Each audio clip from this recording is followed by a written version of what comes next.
Kia ora koutou. Kia ora koutou.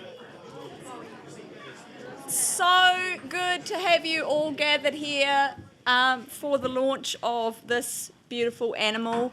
Our publisher, Massey University Press, and our featured poet are trapped together in a car in roadworks not far from here, but they will make an entrance anytime soon. So we're just going to flip the evening on its head a little bit, and I'm going to kick it off. And then Nicola Leggett from Massey University Press and the wonderful Carin Smeaton, who is our featured poet, will be reading towards the end. So thank you for gathering to launch this beautiful beast. It's a thing of red-hot protest and a thing of radiant vulnerability and a thing of incendiary poetic gifts. And it's brimful of writers who know we have to keep on writing harder and louder and wilder than we ever have before.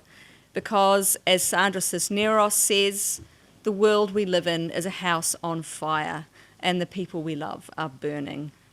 It's also a thing of community. It's a thing that shines with all the power we wield when we raise our voices together. So as tough and as fragile and as brutal and as hurt as many of the poems may be in this book, they make a human noise of fierce, shared hope that will not be erased. So thank you for all of those whose support and mahi pours into the making of this inextinguishable noise. To the wonderful Nicola, who will be amongst us soon, and her team at Massey University Press, who glide through the crazy process of production with infinite efficiency and grace. To the University of Waikato, who somehow go on staking me to stay on as editor. To phantom bill stickers, whose colour-bursting posters keep our poetry catching eyes across the motu. To Evie Howell, alas, who could not be here tonight due to illness, but who stepped into an internship with me last year to be my right-hand woman and to bravely battle many a submission spreadsheet. To the wonderful Alison at Poppies, of course, who keep their doors open to launch night overspill and their shelves laden with our books. This has got to be one of the best poetry spreads in the country. So thank you so much, Alison. To Tech Master Oliver, who keeps on smiling as he wires us for launch and all sorts of catastrophes. And most crucially, to all of those whose indelible work went into making this book. We will have an amazing reading from our featured poet Carin Smeaton, but we'll start. Carin, in the actual moment. Welcome. Are you ready to step in? If you feel like, yeah, okay. I'll give you your intro. Oh, okay. Heroic. So good to see you. Okay. Nicola's coming. Brilliant. So, we're totally thrilled to have the amazing featured poet Carin Smeaton with us tonight, whose knockout collection of fresh work fronts up the yearbook. I think that Rin summed up the spirit of this book best when she wrote to me in a private email, but that she gave me permission to share. I'm tired of living life as though we're walking on broken glass and might get cut by the people who are probably the ones who cause the pain anyway. She's a poet with stunning vocal spark and urban edge. Her speakers hit hard and deal stinging truths. She takes us straight down the sternum of her characters, plunging us gut level into their lives and stories, and breaks her lines with razor-sharp skill. The political kick to her work is palpable. She takes oppression apart with a fierce hook, delivering cutting critique of the bankers in the gold seats, throwing a world of trickle-down privation into stark relief. If you haven't already read her debut with Titus Press, Tales of the Waihora 2, you need to read it. The exciting news is that Rin's next book, hibiscus tart is on the way from Titus 2. So please join with me to welcome the amazing Carin Smeaton.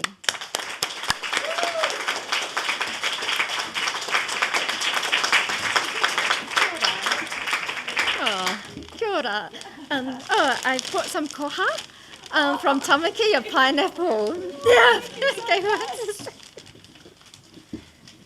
I didn't have time to cut it. Sorry. We're just so pleased to have you with us. Yeah, I like to be here in Poetry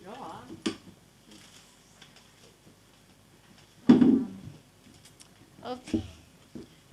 Yeah, sorry about being late. There's like roadworks. So is this on and everything? That's cool. Okay. Yeah. I'm not very good with microphones. I think the last time was I tried to eat it. Yeah, because I didn't think it was working because I couldn't hear the speaker. That's that must have looked terrible. But okay, so I think I'll just start. First of all, thank you so much for having me here, and I think you're. I've read a lot of the works in Poetry Aotearoa Revelations, and I just love your works. So I'm really looking forward to listening to your toikupu. Yeah, I just loved it. Yeah, best stuff I've read for a long time. Poetry. So yeah. Oh, that's probably a testament to Tracey being a really great. Yeah, and testament to yourself too for being a great writer. So I'll start off with Matariki Rising. That's for my dad. Okay, so we sing for him before he goes. Me and my sister late for the funeral. Our stepmother rolls her eyes. We even got us a ukulele. We wasn't going to sing her dumb song. We're throwing hibiscus so we don't look so lonely. Throw them flowers right into the sky. Throw them colours straight into the hole. The wood looks so heavy, too polished, too dead. I turned to Princess. She got style and flair and good hair, unlike me. So close to Porongi, eh? Princess says, yeah, the fairies might come and play. We giggle and snort, but the spiders stay quiet, weaving their traps down the main street. A rose town, a massacre, a church and a cock. We follow our loss, connecting a match to our sweet valley days. My sister regrets throwing out her smokes again. $40. Fuck, he would laugh if he was here.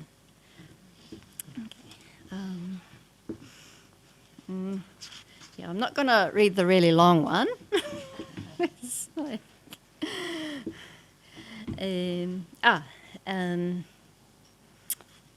I'll read. How many?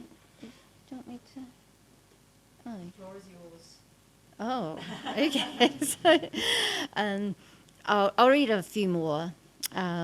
If you want me to stop after this, that's fine. Okay. Daughter of the 90s. So when she gets promoted to usherette, a baby blue eel carries her all the way up to mothership. She's hovering high. She lets the underaged in to see Keanu Reeves. She lets the only lonely flowers of the world in for free. She lets the district angels of the court sleep all day in the back row, because that's what Keanu would do. Makatu can keep her bottle of O negative. Let her watch, let her touch herself, let her talk herself up. Let her go curse the lawyers in the gold class seats. They're groping her ass in the dark again, and they still haven't paid for their hi-fi massage. Lysol, Lux and Roquet. Back at the arcade, the kids all dress up to Winona. She's making a comeback. They got all that big suit retro shit. Lovelorn daughters of the 90s. Recharge the sad girls at the Sky Arcade. Nothing will ever stop them. Yeah. Oh. kia ora. And oh, okay. This is Beth's. Yeah. I said to her, "Oh, Beth, your poem's in a book." And she said, "Tear it out. I don't want to be identified." And I said, "Oh, no, it's this poem, because I've already showed her it." And she goes, "Oh, oh, it's that? Okay. Oh, yeah, this happened." And then she basically, goes through the whole poem, of what she said. And yeah, so anyway, very grateful I didn't have to tear the page out. Yeah. So Beth, you're a magic realist. Beth couldn't really get into 100 years of solitude. She just didn't have the time. How she tried between work and study and looking after her wee ones.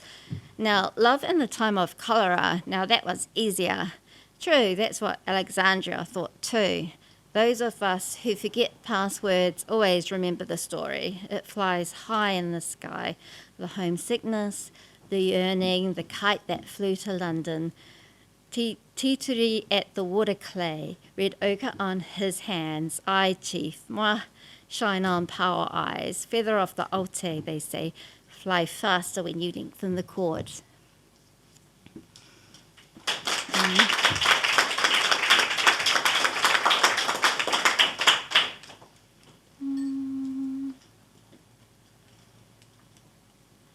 Oh, maybe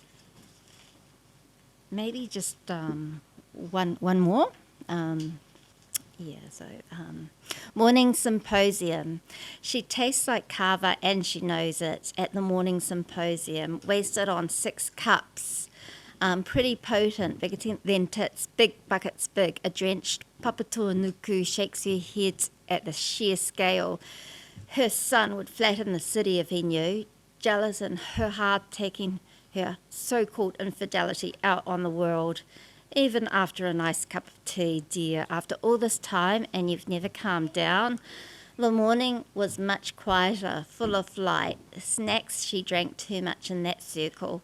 Travelled around the Pacific, she moves in her world with her new, much younger lover, who smells like earth, just like her, but saltier, with a hint of dashi, zest of splash of moon and moana, taking her deeply, digging into wet folds with his out-of-date iPhone.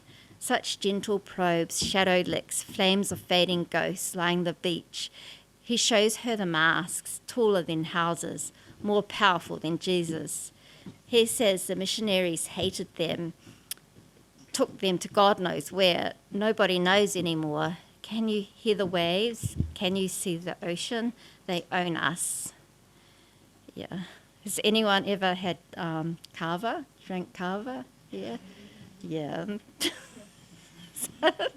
my work that gave me permission to go to a kava circle in the morning, and I had to go back in the afternoon. So, yeah. One more. Oh.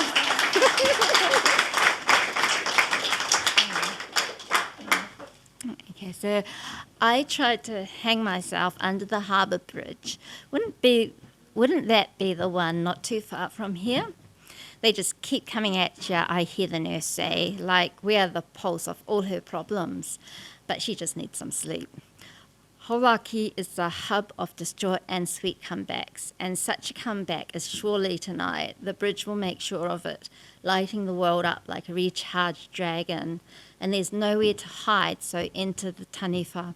She says, hold my hand, spark to skin, knife to vitals, cutting the waves with a thin split and cut of an orca, skimming the surface in a revelatory moment, reflecting raspberry orange or whatever the fuck you ordered with an umbrella on top, showing the place where your soul wants to sit under the night at Mermaid's Bar, drinking up the light and shadow of Hene Nui Te Po. When she's not dancing, she's cursing up a storm. Nurse says she'll let it slide for now. Bargaining with the Waitemata is ongoing work for frontline staff, And sister, we hear you. We're tired. You're tired. We don't expect nothing much for our sins because we're already pretty much, rooted. But look at us, blinking, battling, breathing out our gowns. The bridge has never lit up like this before. Okay.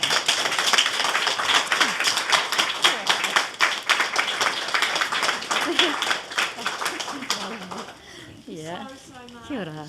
Yeah. Thank you, Tracey. That was beautiful.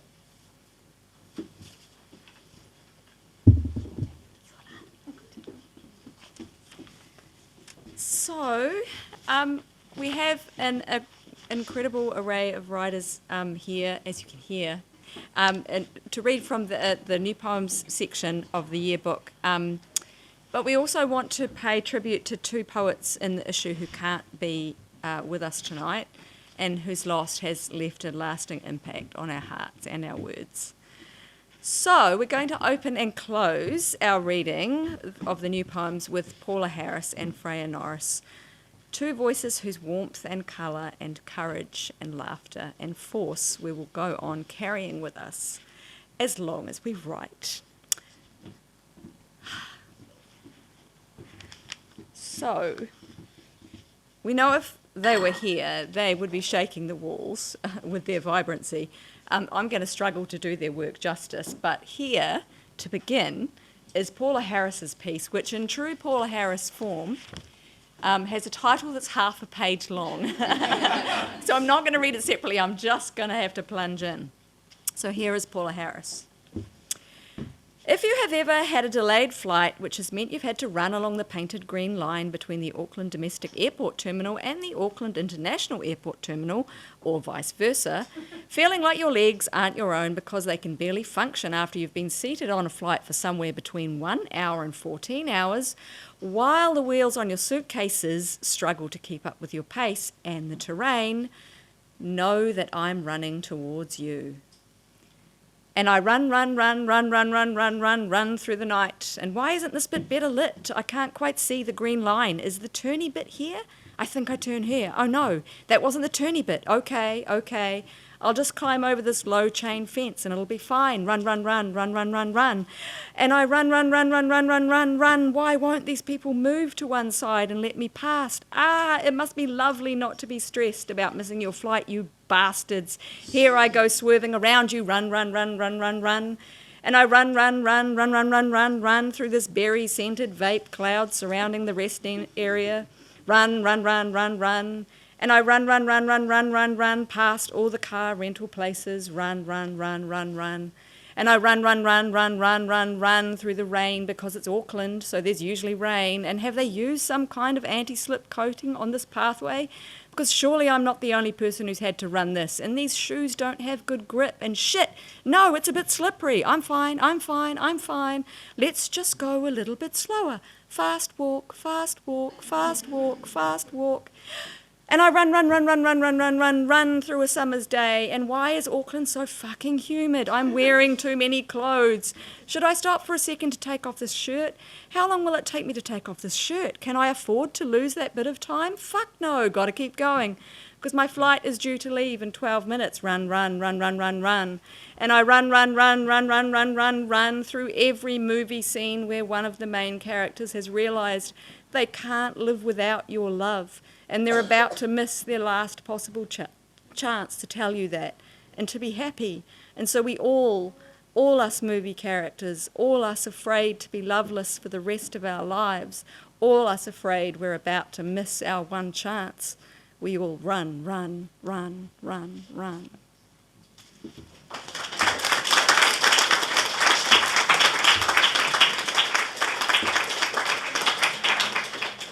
So, is Abigail Marshall here? I haven't seen her lovely face. She is. Okay.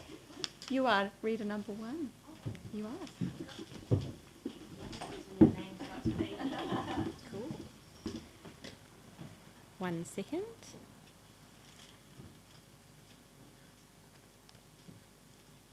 This is just building tension, Okay.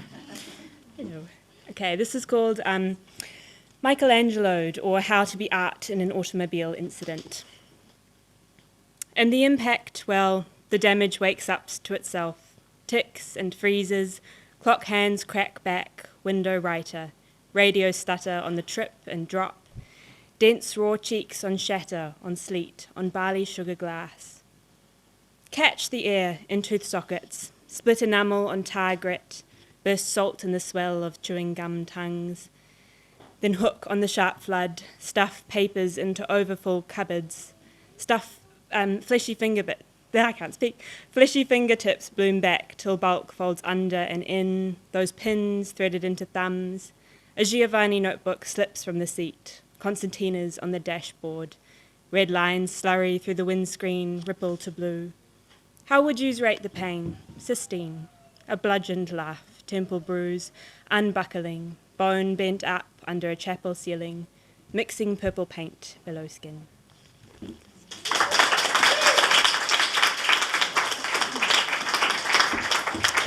Ethan Christensen.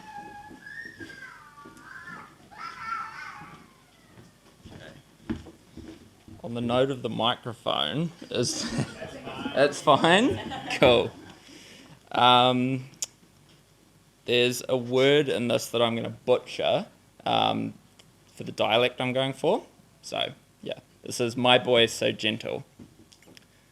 My boy, so gentle the veil between his top lip and nose, leans in close, the soft moments we coalesce, and brushes Cupid's bow against the ridges and dips of my ear, throbbing hot as red blood cells pump across the cartilage, and in each secret whisper he short-circuits like blades of kikuya clicking a hot fence, my vertebrae with pulses of electricity that arc up my back, up to the nerves spread across my head like the fingers of an open hand, and my veins shiver like a surge of tide on a pebble beach, and for each small breath he draws from gold air thick as the sap of a felled pine, he can shape the sweetest phonetics, a pop of saliva as his jaw undulates and the tip of his tongue touches his teeth, while with mine I taste dried sweat on his collarbone, lapping up crystal patches like licking velvet, not entirely sure where he starts and I begin.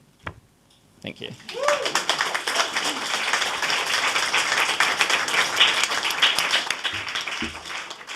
Sarah Al-Bahar.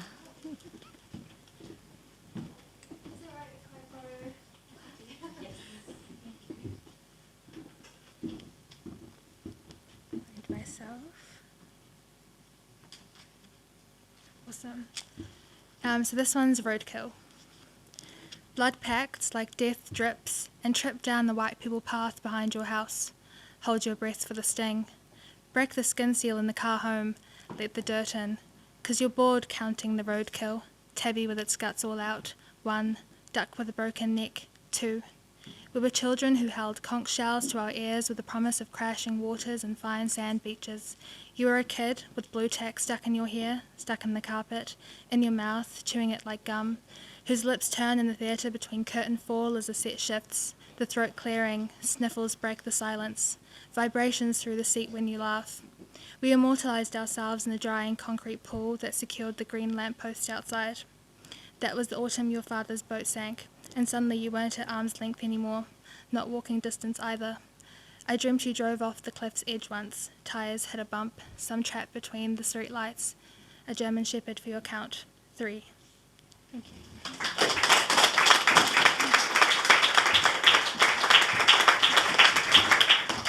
Jessica Thornley. First published poem, so. My daughter's video. Yeah.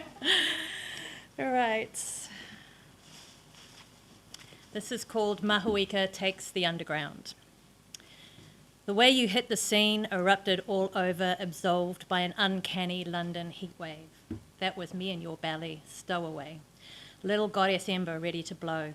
And you thought it was super crazy weird how you just happened to find yourself in hidden hot spots, magma chambers full of sweat, joy, high as tephra, preordained, boombox, all you can eat in a legal bar called Gary's.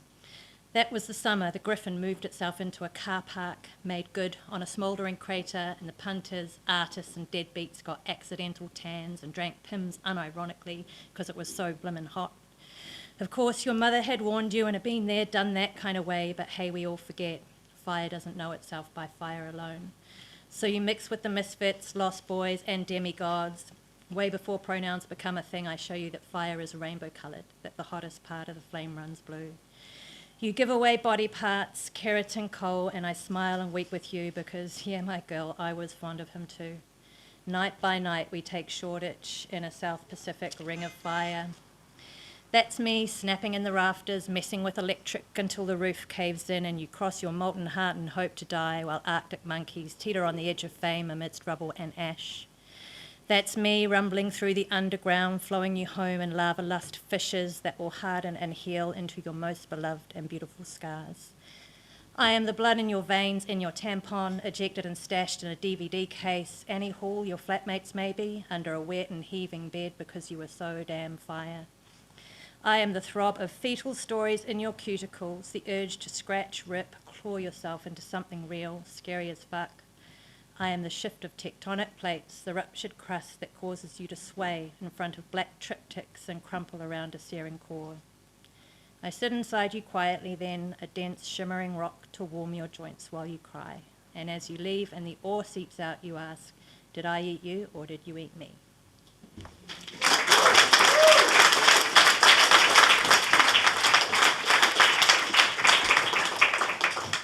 Chris Anthem, are you still here? Ah, there you are! Can I take your book, Tracey? I forgot you have to respond to emails, so I don't have a contributor copy. Oh, gosh, I've got to find myself first. Thank you very much. Right. The Duality of Jane Doe. I find you in the title cards of a silent film, tiny white flecks flickering on black. Eyelids forced open against ocular disturbance so that I might absorb your narrative. Must I tie my fingertips to the couch cushions so they don't reach for you? Delicately knotted ribbons straining against my curiosity, my ache to covet into your hushed pixels. Breaking free as your story comes to an end, I go for a walk to calm myself. Fill my days with slow-motion picnics accompanied by the ghosts of unidentified women, until I think I spot you again, skipping between the trees at the edge of the park. Mother Nature in a bomber jacket, your roots forever embedded in my pores, plant Parma violet kisses on my forehead, rip my hair out from the roots, and ask me to choose between forest and screen.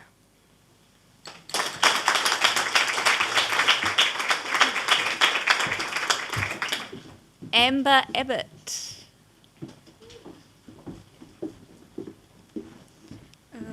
This is also my first published poem, so that's exciting.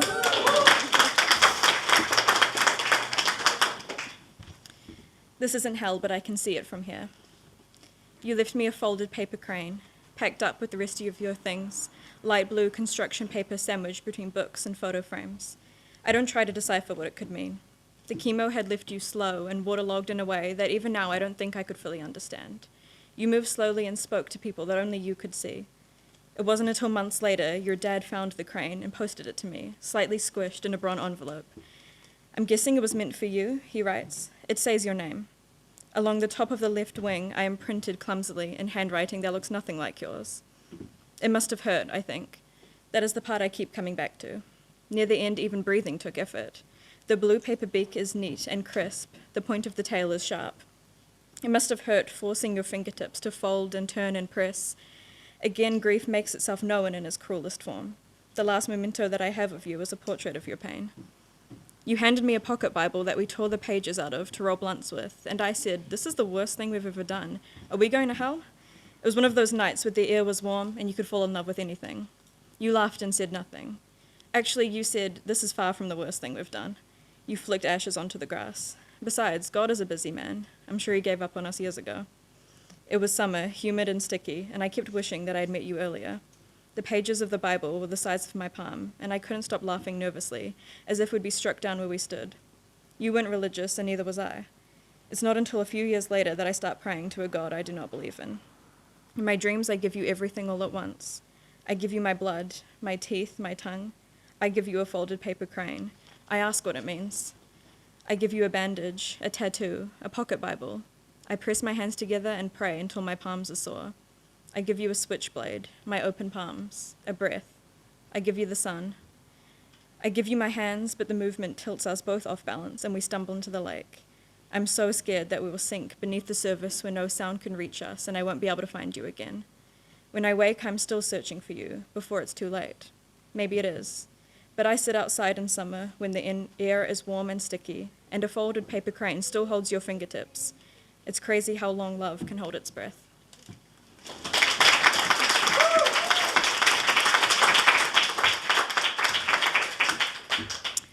So the wonderful Evie Howell, unfortunately, is ill tonight and couldn't be with us, and so she's asked me to read her poem. I really want to read this one because Evie was such a big part of helping me out making this book, which is no mean feat. So for all your unpaid labour, dear Evie, The Shape of One. Black red plaid dress is overhead, subtle, soft lesbian zip on left-hand side. She is grasp around under boob and lack thereof. She is short breaths and she lets the wind draw back curtains of perky underbelly. Bra is alien.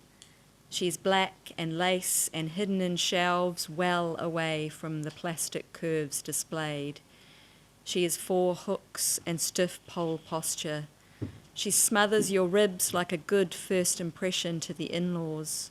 She preaches that silicone or foam can close the gap to find femininity. Jumpsuit is stoner and mum. She shops sails and hangs over wide shoulders like Greek god.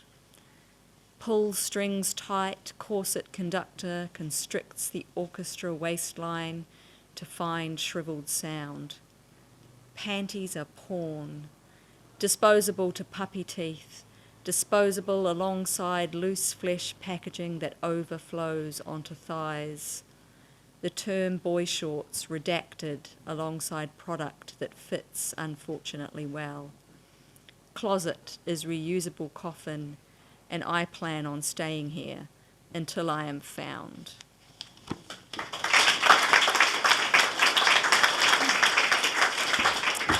Shivani Agrawal. Kia ora, everyone. My piece is called In-Flight Meal. You move as a body inside a body. You cut through air from sunrise to sunrise. Keep the windows open, the lights all turned off, in case you don't make it, in case you have to run through smoke or run into open waters. The nearest exit is the one furthest away from home. But there are eggs scrambled.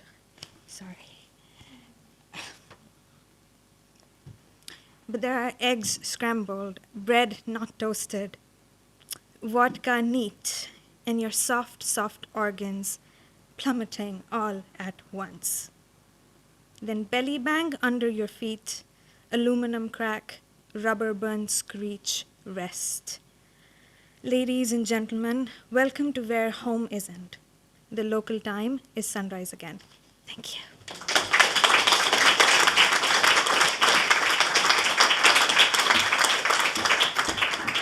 Do we have Amber Sadgrove with us? I didn't see her face either.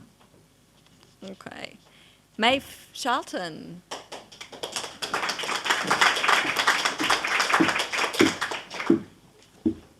Thank you. Just find the page.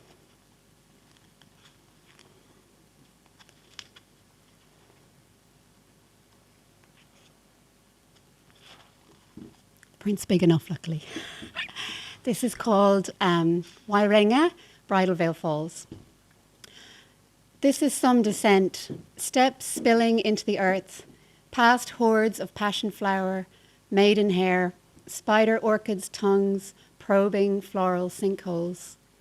I'm agape at these sieved waters, blotting dark spirits with ballet-length tulle, shifting over a face braced by cowardice and courage, exiled between this underworld and the far-fetched, as guardians hold her upright, draw her eyes back to the leaping off point where clouds pass in jousting light. Being both real and not real, she punctures this place, gaze lowered with intent to take flight before little death and the conjugal night, to leave the veil where it falls, fulling its chasmic pool, move through aisles of rush and meadowsweet, seas silver gilt hanging in baskets under the cladic bees, languish in dog rows, the wide open on its knees. Thanks.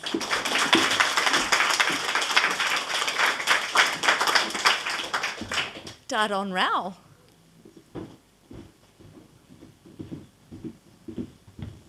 Like a narcissist, I know which page is mine.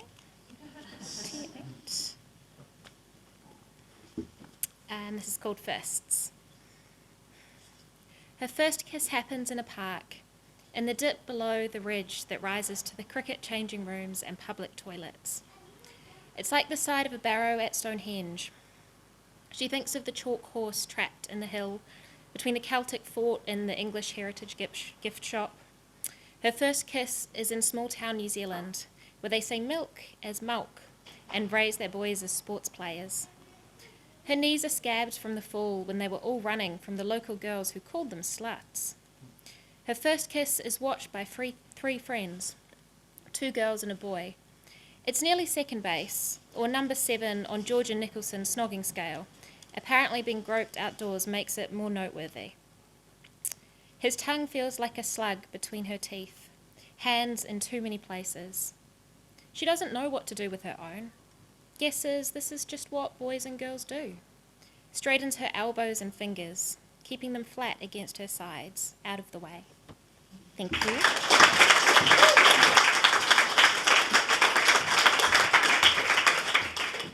Mr. Mark Prisco, what is the verdict? Are you game? Are you reading tonight?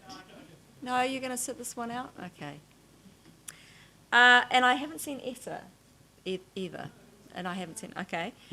So, Ren Boyer.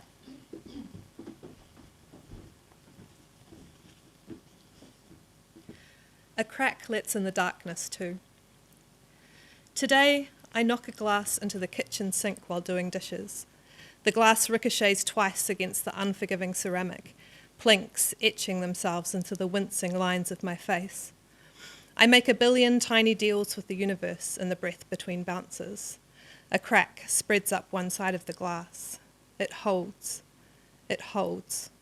It holds. It collapses into jagged pieces. Have you seen that one channel on TikTok where she creates dances from videos of objects being crushed? I am a sheaf of paper, a handful of gummy bears, an old analog alarm clock. I spill out the sides of myself in clumps and spikes in 100 tiny jagged pieces. Hours later, I gather up the shards ungloved, watch swirls of red tidy themselves away down the drain. Yesterday, you spilled out of yourself in grainy black gushes, while I held your hand in a bucket. I wanted to find a way to put your pieces back together kintsugi style, but you were beyond the desire to mend. I held, I let go, and you went, a little quiet and a little rage. Nothing but a crumpled cup, completely empty. People aren't supposed to have corners. I wrap the shards in newspaper, dull the sharp edges. Bleeding is only allowed in small, private doses.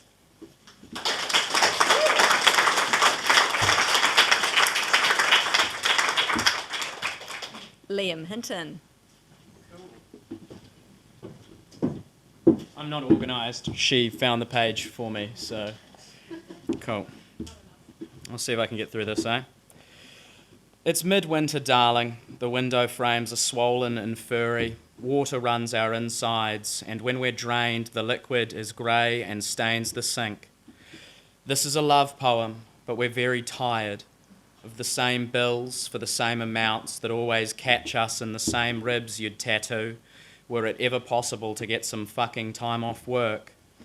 It's a love poem in which we are both looking older, but it's probably just from stress that cannot be undone. A love poem where we never marry and the children we have are beautiful because they take solely from you. The cold comes in through gaps we cannot see, but my knees, your womb, our cyclical throats and noses know well enough to charge the ache rent, or at least ask it to wipe the skirting boards once in a blue moon. It's got something to do with things being built of shitty MDF before we knew how to write love poems that meet healthy homes and come out different than this. We're approaching the age of suicides, my darling, and I'm hoping you'll stay and dance over tape measures the landlords use to size up our carpet while we haggle on how to best split the cost of melatonin, even though I never remember to wipe the stovetop because I've spent my mental headroom on quotes from Barton Fink. Stay, even though the sex I might have otherwise disappointed you with is bludgeoned out of us come the end of the working week, and the fumes I'm running on are the ones that make you ill. Stay so I can read you a love poem about wanting to rock your god body were it not for an early Zoom. It's a love poem, this is love, and I worry sometimes love can be made to look like the rest of life when we aren't looking. A love poem in which schedules have rendered us long distance despite sharing an address.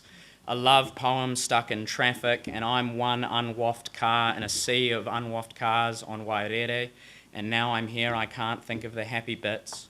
And I told you I'd only write one after you leave, because what's the point in words if they aren't the last ones? But this isn't that, and you'll just have to trust this is a love poem, even if we're sometimes strangers in it. Just as home is still home, even if it's sodden and cheap, and sleepless shivering in separate beds. A love poem where it's all slow moving but too quick just the same, and the years tick off us like bad atoms in that dryer Dad gave me as our clothes smelling of cat piss. It's a love poem where I hope you're with me till I die and that you never do. A love poem where sometimes I don't hear you because the wind's howling indoors, and other times because I'm not listening. A love poem where I wake you after lights out because I sprint up the stairs on all fours like a greyhound. It's a love poem where the noise of love is a sigh and whatever you're not watching on TV.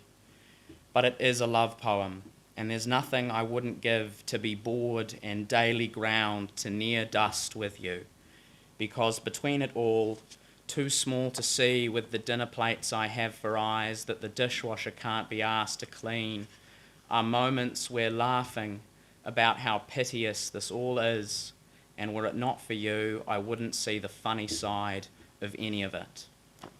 Cheers.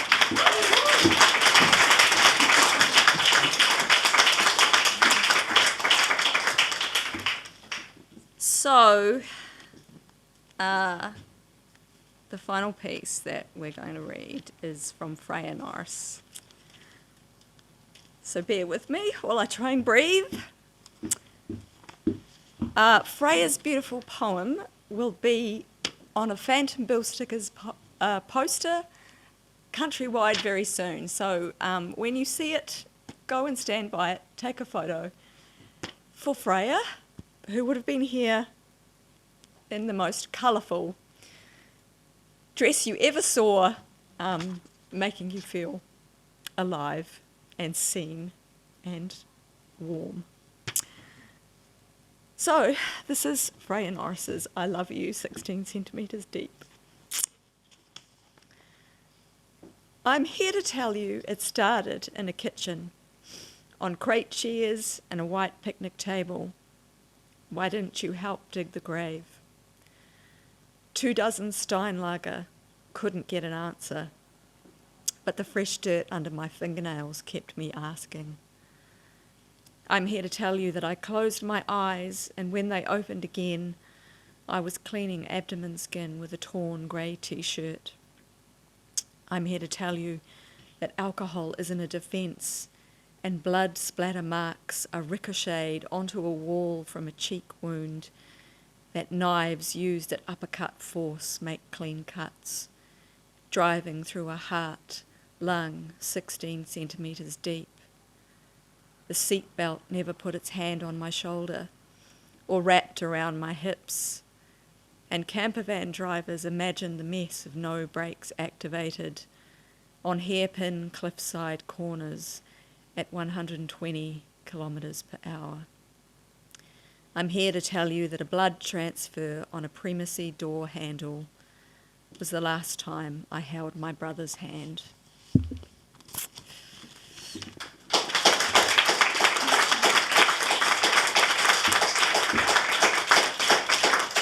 So, did Nicola Leggett arrive? Yes, there she is. Can I just say something? Yes.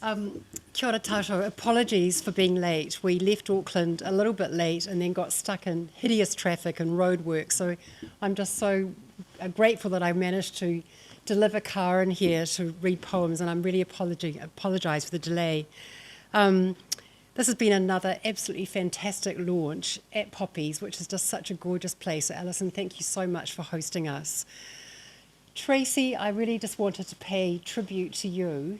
You are really the custodian. I think I said last year that it's a poetry journal that's been going for 58 years. And you are, at the moment, and have been for several years now, its custodian. And you are bringing to it such energy and such passion. And it's just so special to be here tonight. And, you know, we've worked on these poems, working on the book. We've obviously read the poems so many times, but to be here with some of the poets, hearing them read, that's really special for a publisher. So I just want to thank you. I don't know how you do it. I don't know how you fit it into your busy teaching life and your own writing life. But I think, once again, you have delivered New Zealand literature and poetry an amazing delight. So everyone, if you have got a glass, or even if you haven't, would you raise your glasses and please applaud the most wonderful Dr. Tracey Slaughter.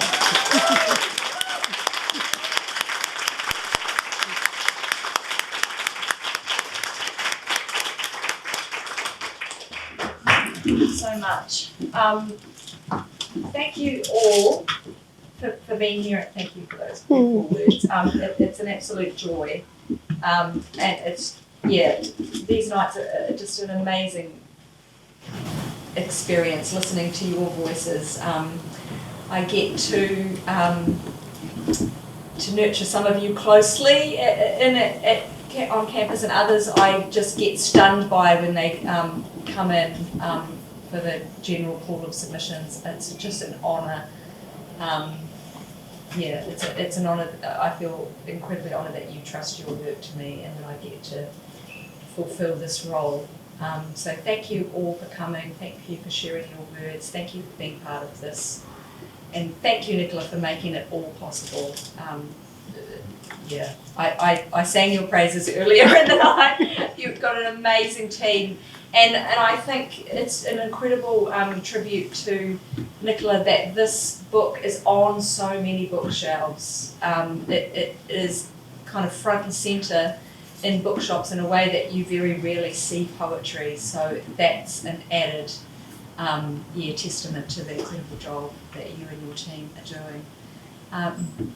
So stay and celebrate with us. Thank you all so much. Buy a copy of the book. Get the poets to sign it.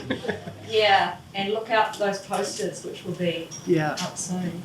Thank you so much.